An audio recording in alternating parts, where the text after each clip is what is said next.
प्रभो Nityananda यद्वैतगदाधार सुभाषति गौरभक्तवृन्दा.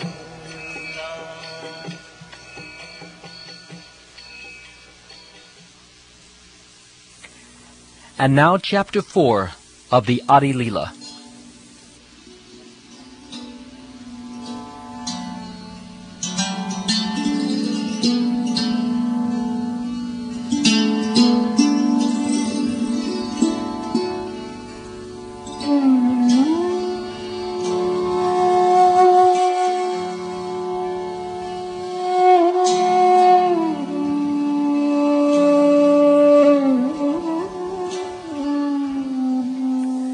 By the mercy of Lord Caitanya Mahaprabhu, even a foolish child can fully describe the real nature of Lord Krishna, the enjoyer of the pastimes of Vraj, according to the vision of the revealed scriptures. All glory to Lord Caitanya Mahaprabhu. All glory to Lord Nityananda. All glory to Sri Advaitacharya. And all glory to the devotees of Lord Chaitanya. I have described the meaning of the 4th verse. Now, O devotees, kindly hear the explanation of the 5th verse.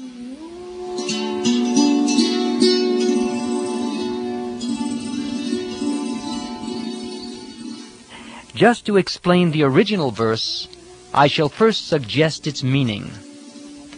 I have given the essential meaning of the 4th verse. This incarnation descends to propagate the chanting of the holy name and spread love of God. Although this is true, this is but the external reason for the Lord's incarnation. Please hear one other reason, the confidential reason for the Lord's appearance. The scriptures proclaim that Lord Krishna previously descended to take away the burden of the earth. To take away this burden, however, is not the work of the Supreme Personality of Godhead. The maintainer, Lord Vishnu, is the one who protects the universe. But the time to lift the burden of the world mixed with the time for the Lord's incarnation. When the complete Supreme Personality of Godhead descends, all other incarnations of the Lord meet together within him. Lord Narayan, the 4 primary expansions, Vasudeva, Sankarshan, Pradyumna, and Aniruddha, Matsya, and the other Leela incarnations, the Yuga avatars and the Manvantara incarnations, and as many other incarnations as there are, they all descend in the body of Lord Krishna. In this way, the complete Supreme Godhead, Lord Krishna himself, appears. At that time, therefore, Lord Vishnu is present in the body of Lord Krishna, and Lord Krishna kills the demons through him. Thus the killing of the demons is but secondary work. I shall now speak of the main reason for the Lord's incarnation.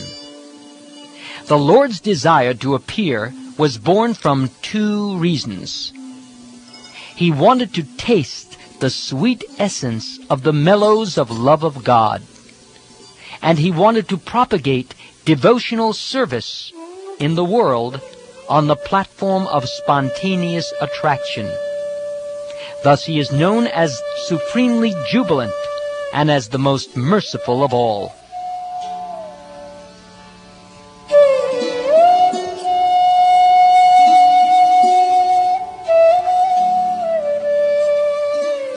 The Lord himself says, "All the universe is filled with the conception of my majesty, but love weakened by that sense of majesty does not satisfy me. If one regards me as the Supreme Lord and himself as a subordinate, I do not become subservient to his love, nor can it control me. In whatever transcendental mellow my devotee worships me, I reciprocate with him. That is my natural behavior. In whatever way my devotees surrender unto me, I reward him accordingly. Everyone follows my path in all respects, O son of Pritha.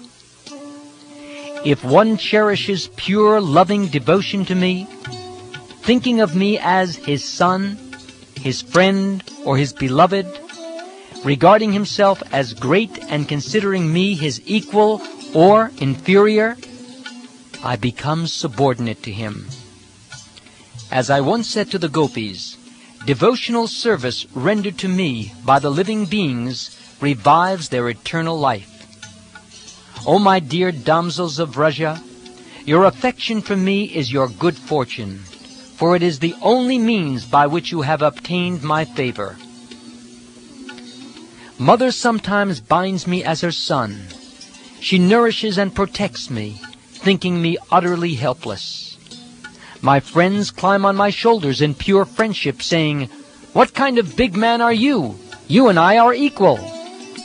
If my beloved consort reproaches me in a sulky mood, that steals my mind from the reverent hymns of the Vedas. Taking these pure devotees with me, I shall descend and sport in various wonderful ways, unknown even in Vaikuntha. I shall broadcast such pastimes by which even I am amazed. The influence of Yogamaya will inspire the gopis with the sentiment that I am their paramour. Neither the gopis nor I shall notice this, for our minds will always be entranced by one another's beauty and qualities. Pure attachment will unite us even at the expense of moral and religious duties. Destiny will sometimes bring us together and sometimes separate us. I shall taste the essence of all these rasas, and in this way I shall favor all the devotees. Then, by hearing about the pure love of the residents of Braj, devotees will worship me on the path of spontaneous love, abandoning all rituals of religiosity and fruitive activity. As it is said in the Srimad Bhagavatam, Krishna manifests his eternal human-like form and performs his pastimes to show mercy to the devotees. Having heard such pastimes, one should engage in service to him. Here the use of the verb bhave, which is the imperative mood, tells us that this certainly must be done. Non-compliance would be abandonment of duty. Just as these desires are the fundamental reason for Krishna's appearance, whereas destroying the demons is only an incidental necessity, so for Sri Krishna Chaitanya, the Supreme Personality of Godhead, promulgating the Dharma of the age is incidental. When the Lord desired to appear for another reason, the time for promulgating the religion of the age also arose. Thus, with two intentions, the Lord appeared with his devotees and tasted the nectar of prem, or divine love, with the congregational chanting of the holy name. Thus he spread kirtan even among the untouchables. He wove a wreath of the holy name and prem with which he garlanded the entire material world. In this way, assuming the sentiment of a devotee, he preached devotional service while practicing it himself.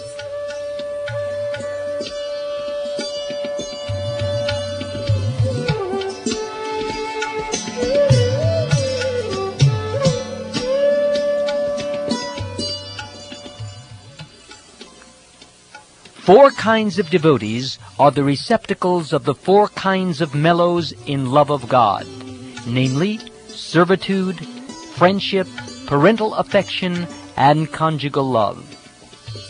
Each kind of devotee feels that his sentiment is the most excellent, and thus in that mood he tastes great happiness with Lord Krishna. But if we compare the sentiments in an impartial mood, we find that the conjugal sentiment is superior to all in sweetness. Increasing love is experienced in various tastes, one above another. But that love, which has the highest taste in the gradual succession of desire, manifests itself in the form of conjugal love. Therefore I call it Madhura Ras. It has two further divisions, namely wedded and unwedded love. There is a great increase of mellow in the unwedded conjugal mood. Such love is found nowhere but in Vraj. This mood is unbounded in the damsels of Vraj, but among them it finds its perfection in Sri Radha. Her pure, mature love surpasses that of all others. Her love is the cause of Lord Krishna's tasting the sweetness of the conjugal relationship.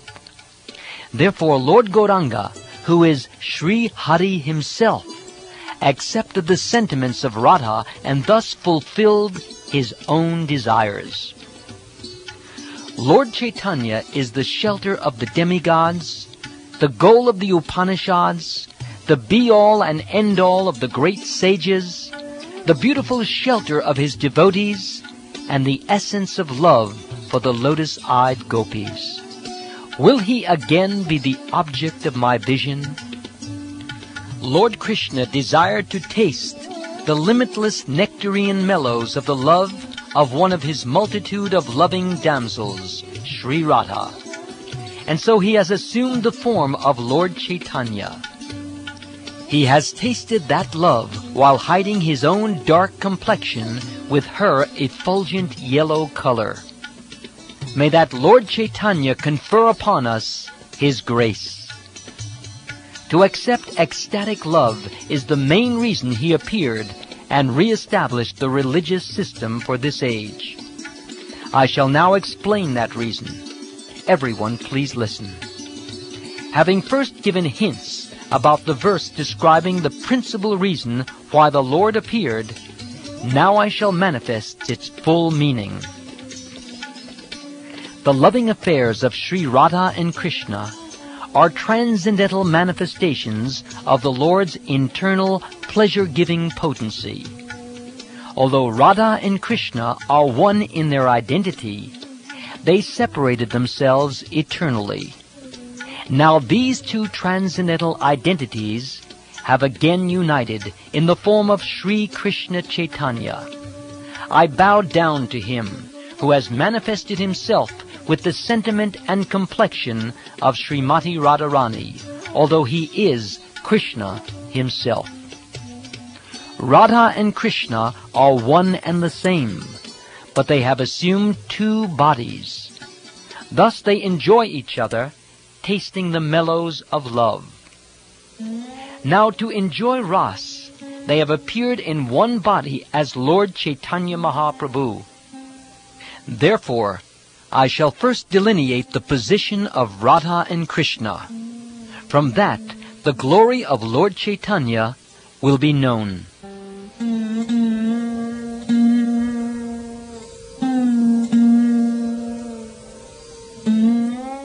Srimati Radhika is the transformation of Krishna's love. She is his internal energy called Hladini. That Hladini energy gives Krishna pleasure and nourishes his devotees. Lord Krishna's body is eternal, or sat, full of knowledge, or chit, and full of bliss, or ananda. His one spiritual energy manifests three forms. Hladini is his aspect of bliss, Sandini of eternal existence, and Samvit of cognizance, which is also accepted as knowledge. In the Vishnu Purana it is said, O Lord, you are the support of everything. The three attributes of Hladini, Sandini, and Samvit exist in you as one spiritual energy. But the material modes, which cause happiness, misery, and mixtures of the two, do not exist in you, for you have no material qualities. The essential portion of the Sandini potency is Shuddha Sattva, or pure goodness. Lord Krishna's existence rests upon it. Krishna's mother, father, abode, house, bedding, seats, and so on are all transformations of Shuddha Sattva. In the Srimad Bhagavatam, Lord Shiva said, "The condition of pure goodness, or Shuddha Sattva, in which the Supreme Personality of Godhead appears uncovered, is called Vasudev.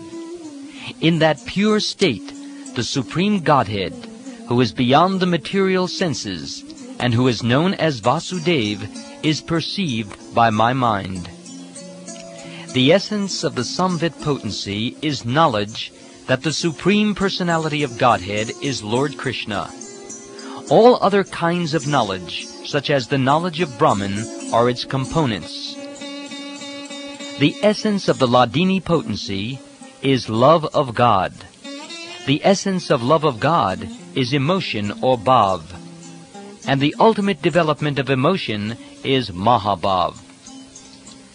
Sri Radha Thakurani is the embodiment of Mahabhav. She is the repository of all good qualities and the crest jewel among all the lovely consorts of Lord Krishna.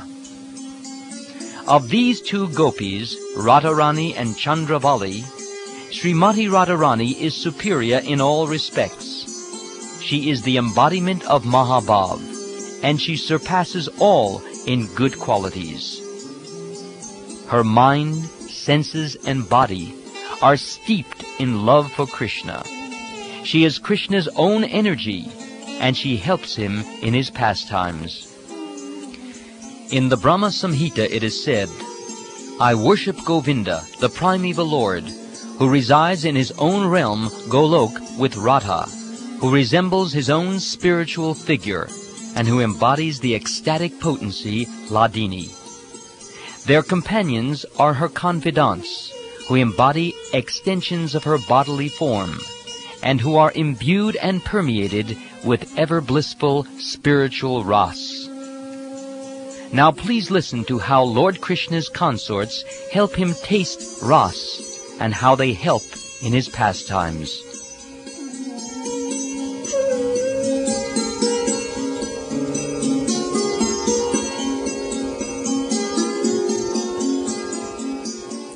The beloved consorts of Lord Krishna are of three kinds: the goddesses of fortune, the queens, and the milkmaids of Vraj, who are the foremost of all. These consorts all proceed from Radhika. Just as the fountainhead, Lord Krishna, is the cause of all incarnations, so Sri Radha is the cause of all these consorts.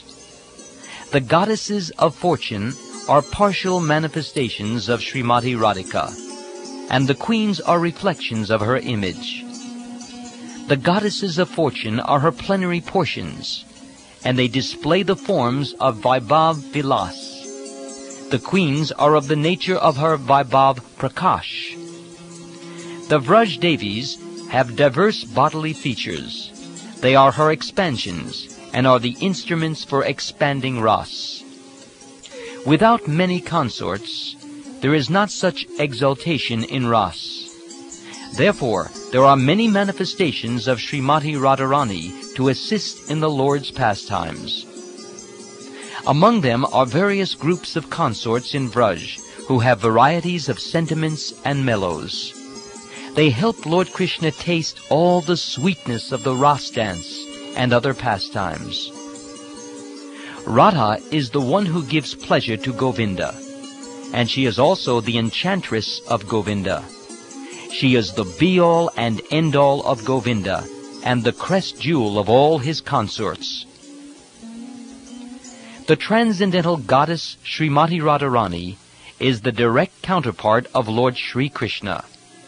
She is the central figure for all the goddesses of fortune. She possesses all the attractiveness to attract the all-attractive personality of Godhead.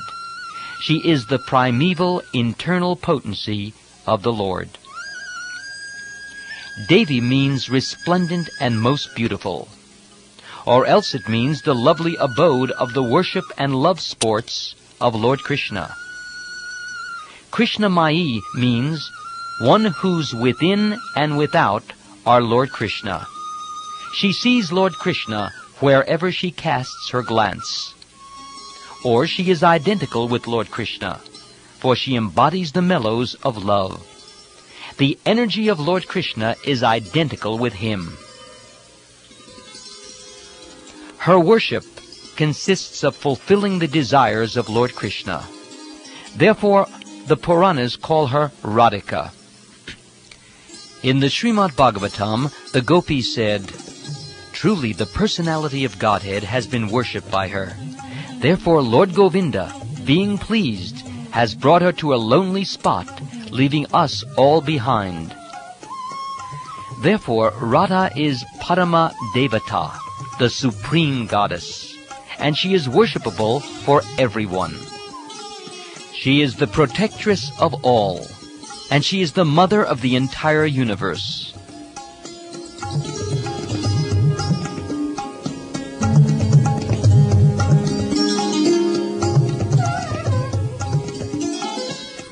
I have already explained the meaning of Sarva Lakshmi. Radha is the original source of all the goddesses of fortune. Or Sarva Lakshmi indicates that she fully represents the 6 opulences of Krishna. Therefore, she is the supreme energy of Lord Krishna.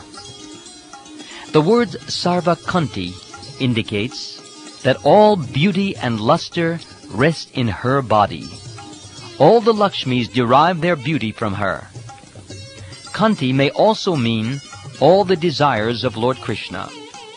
All the desires of Lord Krishna rest in Srimati Radharani. Srimati Radhika fulfills all the desires of Lord Krishna. This is the meaning of Sarva Kanti. Lord Krishna enchants the world, but Sri Radha enchants even him. Therefore she is the supreme goddess of all.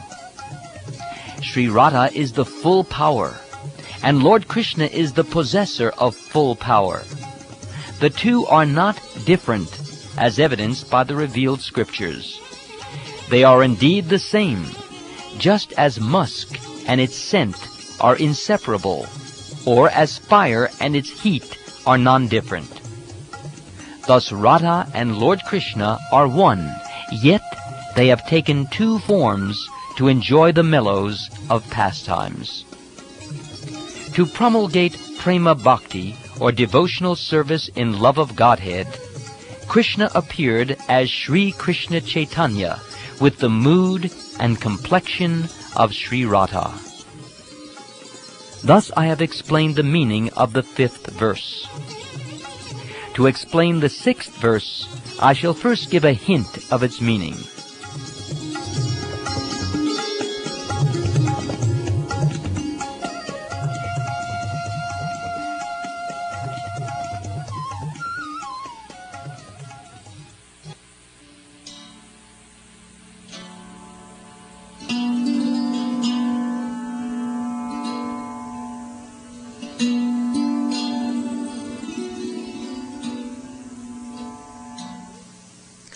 The Lord came to propagate Sankirtan.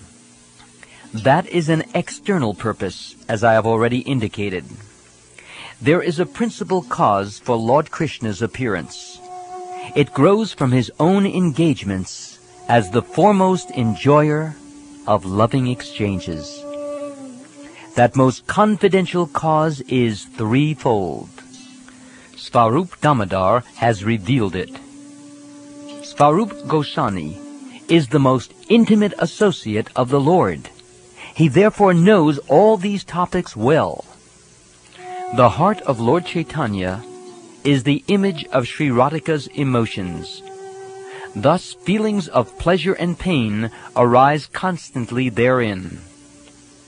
In the final portion of his pastimes, Lord Chaitanya was obsessed with the madness of separation from Lord Krishna. He acted in erroneous ways and talked deliriously. Just as Radhika went mad at the sight of Uddhava, so Lord Chaitanya was obsessed day and night with the madness of separation. At night, he talked incoherently in grief. with his arms around Svarup Damodar's neck. He spoke out his heart in ecstatic inspiration. Whenever a particular sentiment arose in his heart, Svarup Damodar satisfied him by singing songs or reciting verses of the same nature. To analyze these pastimes is not necessary now. Later I shall describe them in detail. Formerly in Vraj, Lord Krishna displayed 3 ages, namely childhood, boyhood, and adolescence. His adolescence is especially significant. Parental affection made his childhood fruitful. His boyhood was successful with his friends. In youth, he tasted the essence of Ras, fulfilling his desires in pastimes like the Ras dance with Srimati Radhika and the other gopis. In his youth, Lord Krishna made all 3 of his ages and the entire universe successful by his pastimes of amorous love like the Ras dance. Lord Madhusudan enjoyed his youth with pastimes on autumn nights in the midst of the Jew-like milkmaids. Thus he dispelled all the misfortunes of the world. Lord Krishna made Srimati Radharani close her eyes in shame before her friends by his words, relating their amorous activities on the previous night. Then he showed the highest limit of cleverness in drawing pictures of dolphins in various playful sports on her breasts. In this way, Lord Hari made his youth successful by performing pastimes in the bushes with Sri Radha and her friends.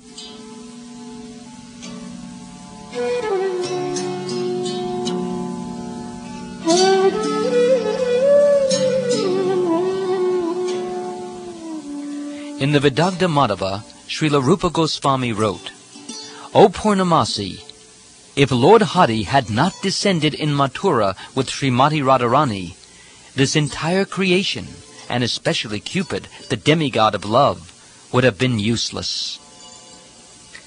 Even though Lord Krishna, the abode of all mellows, had previously in this way chewed the essence of the mellows of love, still he was unable to fulfill 3 desires, although he made efforts to taste them.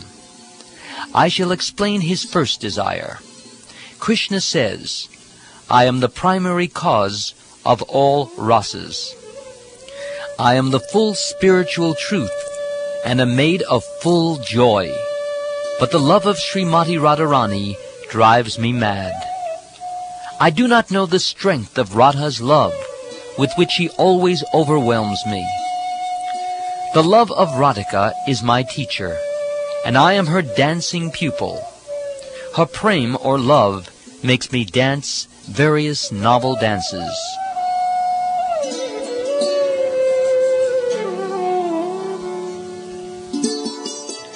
In the Govinda Lilamrita of Krishnadas Kaviraj Goswami, Sri Radha said to Vrinda, O my beloved Vrinda, where are you coming from? I am coming from the feet of Sri Hari. And where is he? In the forest on the bank of Radhakund. What is he doing there? He is learning dancing. Oh, and who is his master? Your image, Radha, revealing itself in every tree and creeper, in every direction, is roaming like a skillful dancer, making him dance behind. And Sri Krishna said, whatever pleasure I get from tasting my love for Srimati Radharani, she tastes 10 million times more than me by her love. Just as I am the abode of all mutually contradictory characteristics, so Radha's love is always full of similar contradictions. Radha's love is all-pervading, leaving no room for expansion, but still it is expanding constantly. There is certainly nothing greater than her love, but her love is devoid of pride. That is the sign of its greatness. Nothing is purer than her love, but its behavior is always perverse and crooked. In the Danakeli Komudi, of Srila Rupa Goswami, he says, "All glories to Radha's love for Krishna, the enemy of the demon Mura. Although it is all-pervading, it tends to increase at every moment. Although it is important, it is devoid of pride. And although it is pure, it is always beset with duplicity." Again, Sri Krishna said, "Sri Radhika is the highest abode of that love, and I am its only object. I taste the bliss to which the object of love is entitled. But the pleasure of Radha, the abode of that love, is 10 million times greater. My mind races to taste the pleasure experienced by the abode, but I cannot taste it, even by my best efforts. Oh, how may I taste it? If sometime I can be the abode of that love, only then may I taste its joy."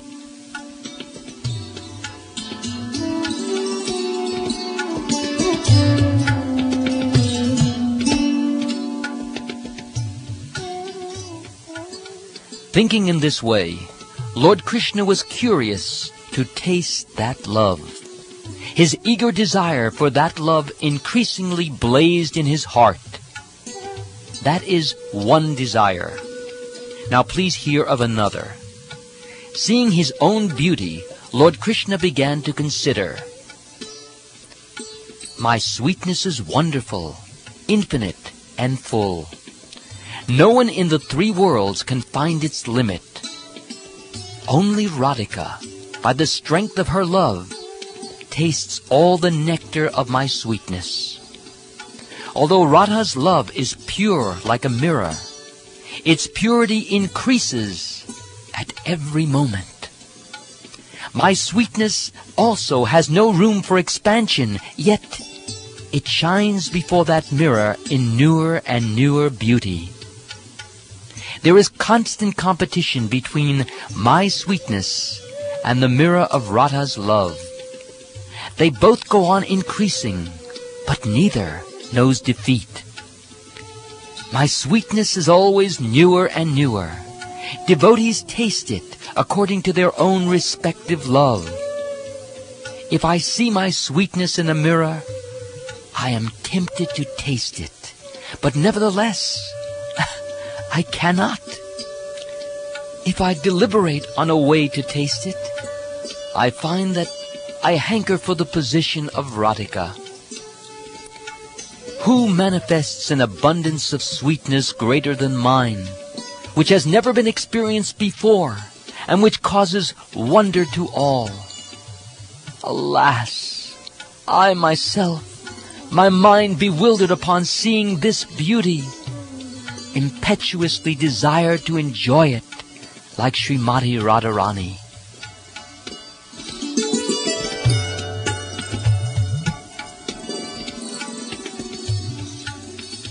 The beauty of Krishna has one natural strength. It thrills the hearts of all men and women, beginning with the Lord himself. All minds are attracted by hearing his sweet voice and flute, or by seeing his beauty. Even Lord Krishna himself makes efforts to taste that sweetness. The thirst of one who always drinks the nectar of that sweetness is never satisfied. Rather, that thirst increases constantly. Such a person, being unsatisfied, begins to blaspheme Lord Brahma, saying that he does not know the art of creating well and is simply inexperienced. He has not given millions of eyes to see the beauty of Krishna. He has given only 2 eyes, and even those eyes blink. Oh, how shall I see the lovely face of Krishna?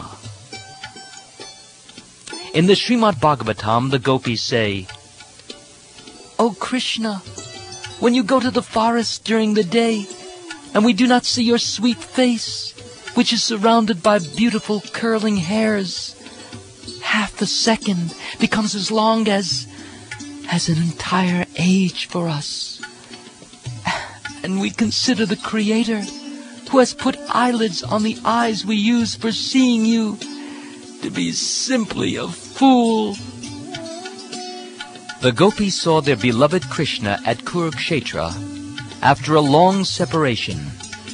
They secured and embraced him in their hearts through their eyes, and they attained a joy so intense that not even perfect yogis can attain it. The gopis cursed the Creator for creating eyelids that interfered with their vision. There is no other consummation for the eyes than the sight of Krishna.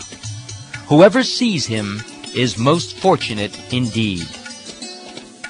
In the Srimad Bhagavatam, the gopis say, "O friends, those eyes that see the beautiful faces of the sons of Maharaj Nanda, oh, they are certainly fortunate. As these two sons enter the forest, surrounded by their friends, driving the cows before them, they hold their flutes to their mouths and glance lovingly upon the residents of Vrindavan. For those who have eyes, we think there is no greater object of vision."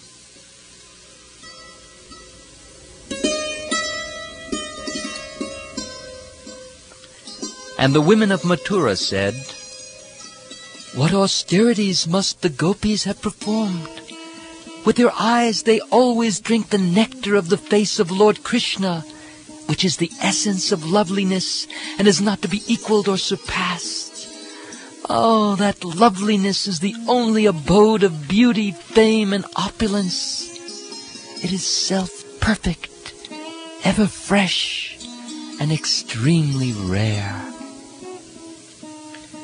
The sweetness of Lord Krishna is unprecedented, and its strength is also unprecedented. Simply by hearing of such beauty, the mind becomes unsteady. Lord Krishna's own beauty attracts Lord Krishna himself. But because he cannot fully enjoy it, his mind remains full of sorrow. This is a description of his second desire. Now please listen as I describe the third. The conclusion of Ras is extremely deep. Only Svarup Damodar knows much about it. Anyone else who claims to know it must have heard it from him, for he was the most intimate companion of Lord Caitanya Mahaprabhu.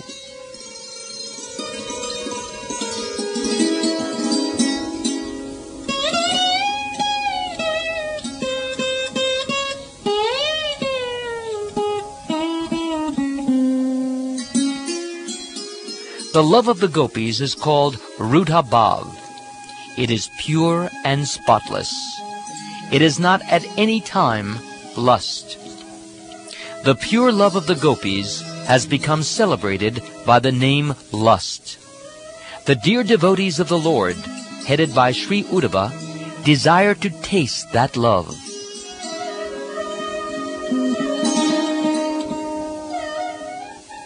Lust and love have different characteristics, just as iron and gold have different natures.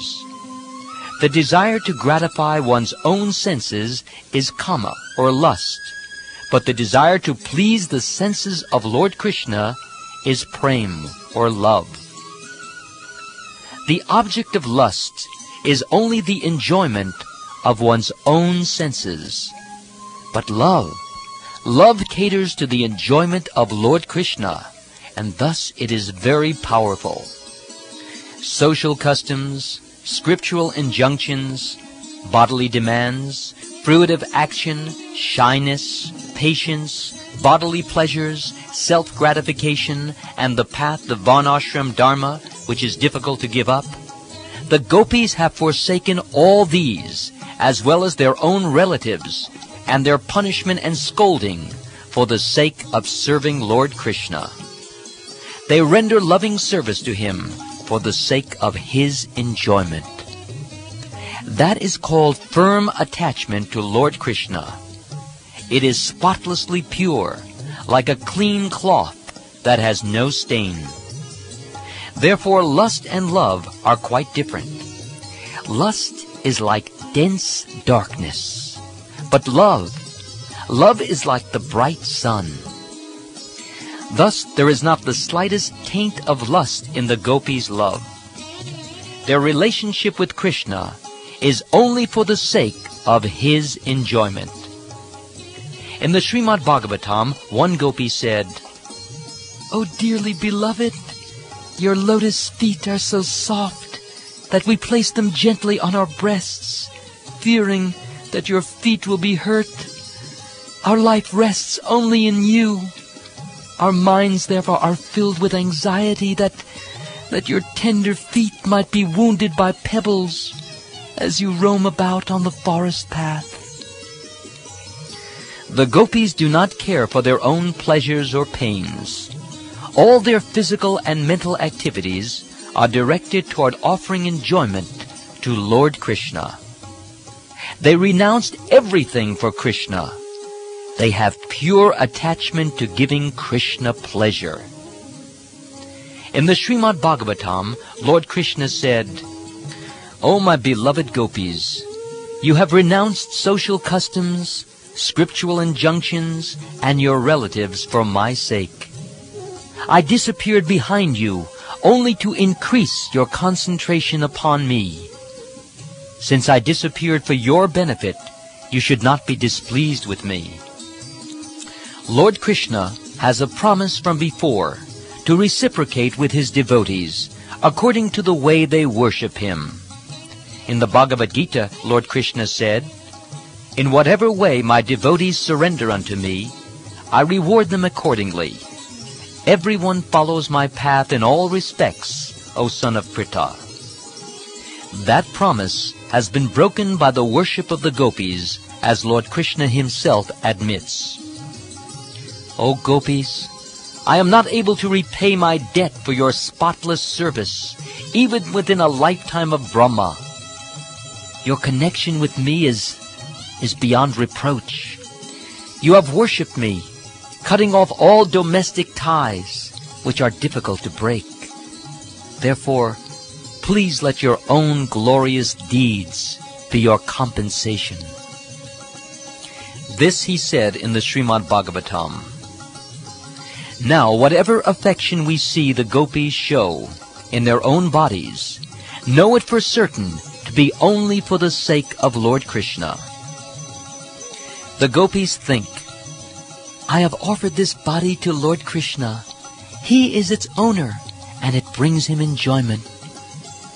Krishna finds joy in seeing and touching this body." It is for this reason that they cleanse and decorate their bodies. Lord Krishna said in the Adi Purana, "O Arjun, there are no greater receptacles of deep love for me than the gopis, who cleanse and decorate their bodies because they consider them mine." There is another wonderful feature of the emotion of the gopis. Its power is beyond the comprehension of the intelligence. When the gopis see Lord Krishna, they derive unbounded bliss, although they have no desire for such pleasure. The gopis taste a pleasure 10 million times greater than the pleasure Lord Krishna derives from seeing them.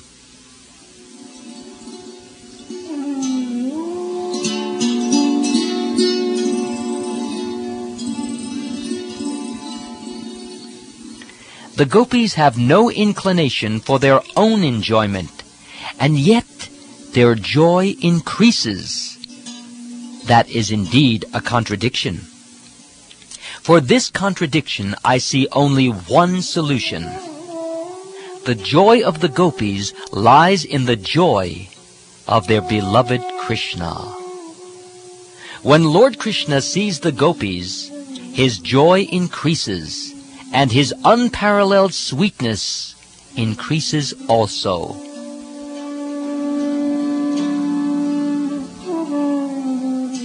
The gopis think, "Krishna has obtained so much pleasure from seeing me." That thought increases the fullness and beauty of their faces and bodies. The beauty of Lord Krishna increases at the sight of the beauty of the gopis. And the more the gopis see Lord Krishna's beauty, the more their beauty increases. In this way, a competition takes place between them in which no one acknowledges defeat. Krishna, however, derives pleasure from the beauty and good qualities of the gopis. And when the gopis see his pleasure, the joy of the gopis increases. Therefore, we find that the joy of the gopis nourishes the joy of Lord Krishna. For that reason, the fault of lust is not present in their love. Srila Rupa Goswami has said in his Stavamala, I worship Lord Keshava. Coming back from the forest of Vraj, he is worshipped by the gopis, who mount the roofs of their palaces and meet him on the path with 100 manners of dancing glances and gentle smiles. The corners of his eyes wander like large black bees around the gopis' breasts. There is another natural symptom of the gopis' love that shows it to be without a trace of lust. The love of the gopis nourishes the sweetness of Lord Krishna. That sweetness in turn increases their love, for they are greatly satisfied. The happiness of the abode of love is in the happiness of the object of that love. This is not a relationship of desire for personal gratification. Whenever there is unselfish love, that is its style. The reservoir of love derives pleasure when the lovable object is pleased. When the pleasure of love interferes with the service of Lord Krishna, the devotee becomes angry towards such ecstasy. In the Bhakti Rasamrita Sindhu, it is said, Sri Daruka did not relish his ecstatic feelings of love, for they caused his limbs to be stunned and thus obstructed his service of fanning Lord Krishna. The lotus-eyed Radharani powerfully condemned the ecstatic love that caused a flow of tears that hindered her sight of Govinda. Furthermore, pure devotees never forsake the loving service of Lord Krishna to aspire for their own personal pleasure to the 5 kinds of liberation. In the Srimad Bhagavatam, Lord Krishna said, just as the celestial waters of the Ganges flow unobstructed into the ocean, so when my devotees simply hear of me, their minds come to me, who resides in the hearts of all. These are the characteristics of transcendental loving service to Purushottam, the Supreme Personality of Godhead. It is causeless, and it cannot be obstructed in any way. My devotees do not accept Salokya, Sarshti, Sarupya, Samipya, or oneness with me, even if I offer these liberations, in preference to serving me. My devotees, having fulfilled their desires by serving me, do not accept the 4 kinds of salvation that are easily earned by such service.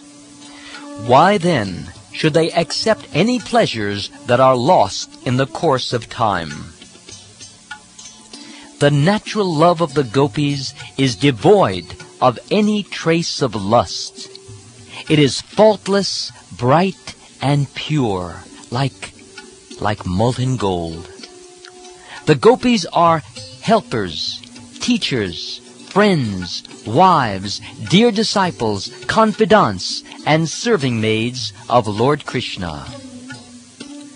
In the Gopi Premamrita, Lord Krishna said, O Partha, I speak to you the truth. The gopis are my helpers, teachers, disciples, servants, friends, and consorts. I do not know what they are not to me. The gopis know Krishna's desires, and they know how to render perfect loving service for his enjoyment. They perform their service expertly for the satisfaction of their beloved. Krishna said in the Adi Purana, "O Partha, the gopis know my greatness, my loving service, respect for me, and my mentality. Others cannot really know these." Among the gopis, Srimati Radhika is the foremost. She surpasses all in beauty, in good qualities, in good fortune, and above all, in love.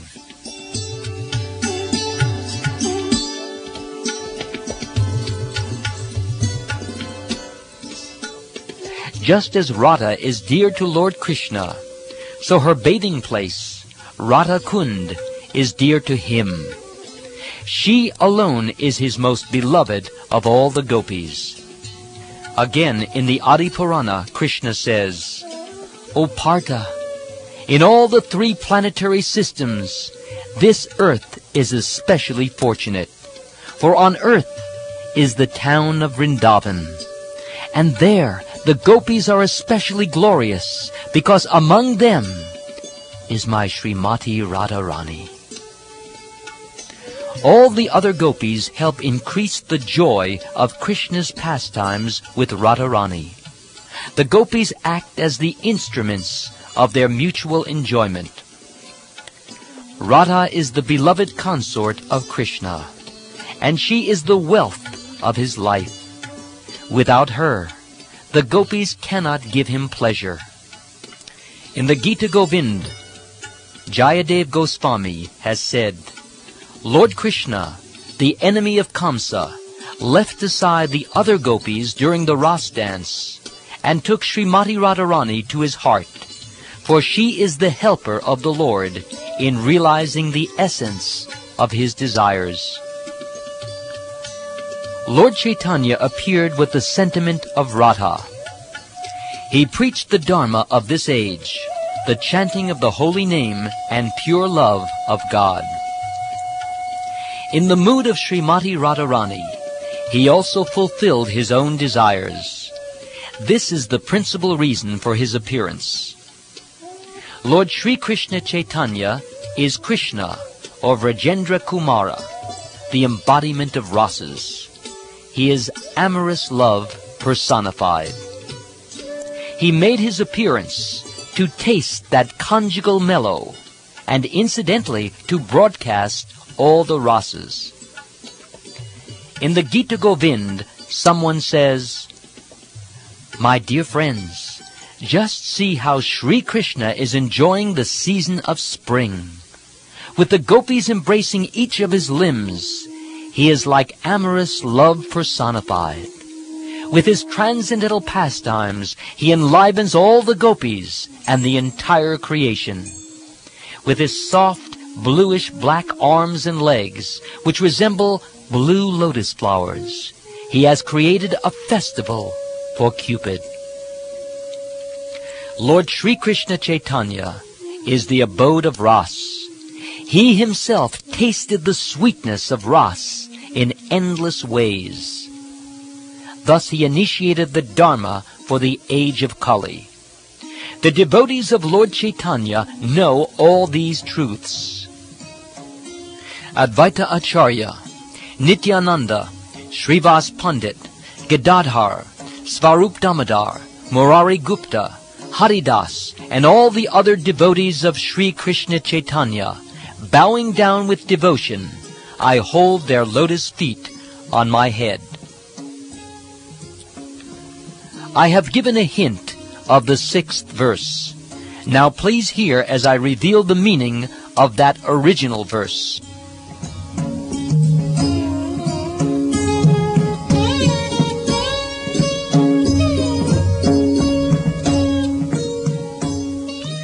Desiring to understand the glory of Radharani's love, the wonderful qualities in him that she alone relishes through her love, and the happiness she feels when she realizes the sweetness of his love, the Supreme Lord Hari, richly endowed with her emotions, appears from the womb of Srimati Shachi Devi, as the moon appears from the ocean. All these conclusions are unfit to disclose in public. But if they are not disclosed, no one will understand them. Therefore I shall mention them, revealing only their essence, so that loving devotees will understand them, but fools will not. Anyone who has captured Lord Caitanya Mahaprabhu and Lord Nityananda Prabhu in his heart will become blissful by hearing these transcendental conclusions. All these conclusions are like the newly grown twigs of a mango tree. They are always pleasing to the devotees, who in this way resemble cuckoo birds. The camel-like non-devotees cannot enter into these topics. Therefore, there is special jubilation in my heart. For fear of them, I do not wish to speak, but if they do not understand, then what can be happier in all the three worlds? Therefore, after offering obeisances to the devotees for their satisfaction, I shall speak without hesitating.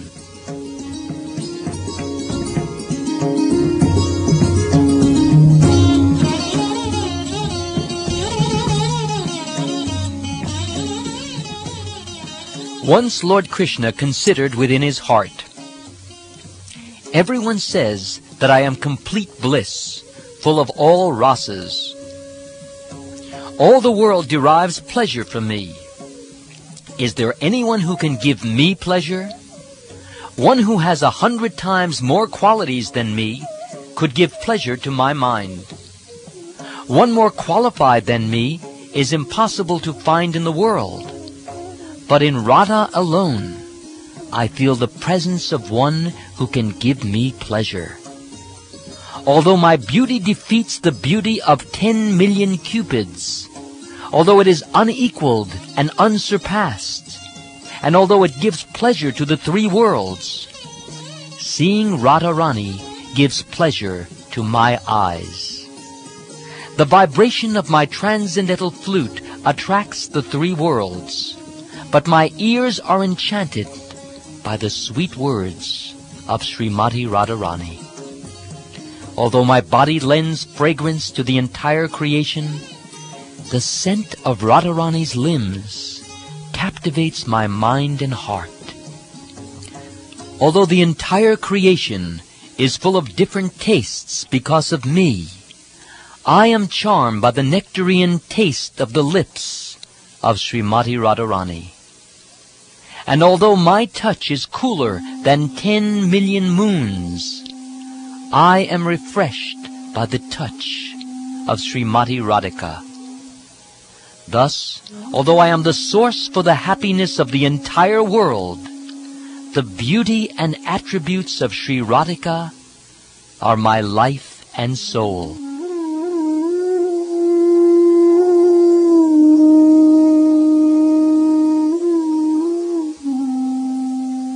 In this way, my affectionate feelings for Srimati Radharani may be understood, but on analysis, I find them contradictory. My eyes are fully satisfied when I look upon Srimati Radharani, but by looking upon me, she becomes even more advanced in satisfaction. The flute-like murmur of the bamboos rubbing against one another steals Radharani's consciousness, for she thinks it to be the sound of my flute, and she embraces a tamal tree, mistaking it for me. I have gotten the embrace of Sri Krishna, she thinks, so now my life is fulfilled. Thus she remains immersed in pleasing me, taking the tree in her arms. When a favorable breeze carries to her the fragrance of my body, she is blinded by love and tries to fly into that breeze. When she tastes the betel chewed by me, she merges in an ocean of joy and forgets everything else. Even with hundreds of mouths, I could not express the transcendental pleasure she derives from my association. Seeing the luster of her complexion after our pastimes together, I forget my own identity in happiness. The sage Bharat has said that the mellows of lover and beloved are equal, but he does not know the mellows of my Vrindavan.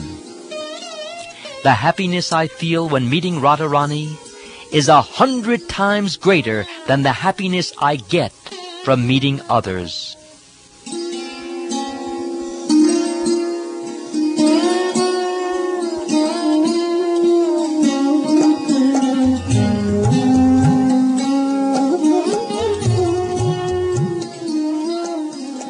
My dear auspicious Radharani, your body is the source of all beauty. Your red lips are softer than the sense of immortal sweetness. Your face bears the aroma of a lotus flower. Your sweet words defeat the vibrations of a cuckoo. And your limbs are cooler than the pulp of sandalwood. All my transcendental senses are overwhelmed in ecstatic pleasure by tasting you, who are completely decorated by beautiful qualities. In the Lalita Madhava, Srila Rupa Goswami describes the countenance of Radharani. Her eyes are enchanted by the beauty of Lord Krishna, the enemy of Kamsa. Her body thrills in pleasure at his touch. Her ears are always attracted to his sweet voice. Her nostrils are enchanted by his fragrance, and her tongue hankers for the nectar of his soft lips. She hangs down her lotus-like face, exercising self-control only by pretense.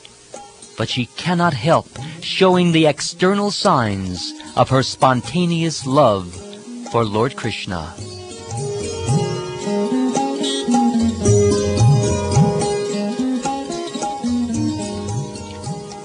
And Sri Krishna says, considering this, I can understand that some unknown mellow in me controls the entire existence of my captivator, Srimati Radharani. I am always eager to taste the joy that Radharani derives from me. In spite of various efforts, I have not been able to taste it. But my desire to relish that pleasure increases as I smell its sweetness. I have appeared in the world to taste mellows. I shall taste the mellows of pure love in various ways. I shall teach devotional service which springs from spontaneous love of the devotees by demonstrating it myself with my pastimes. But these three desires have not been satisfied, for one cannot enjoy them in a contrary position.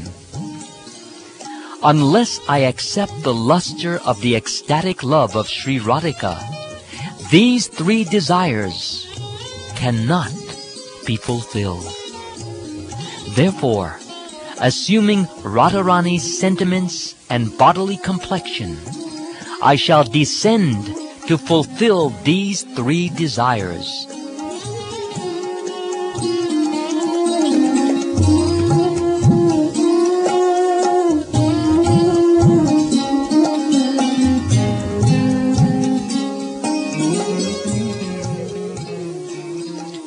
In this way, Lord Krishna came to a decision.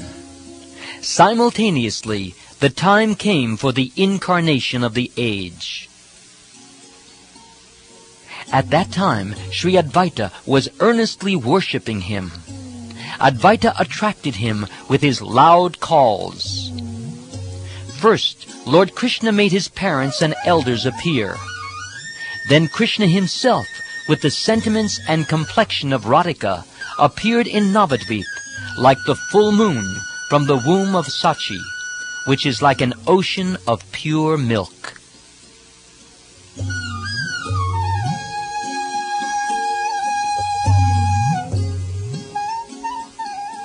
Meditating on the lotus feet of Sri Rupa Goswami, I have thus explained the 6th verse. I can support the explanation of these 2 verses, number 5 and 6 of the 1st chapter, with Srila Rupa Goswami's verse, which says, Lord Krishna desired to taste the limitless nectarian mellows of the love of one of his multitude of loving damsels, namely Sri Radha, and so he has assumed the form of Lord Caitanya.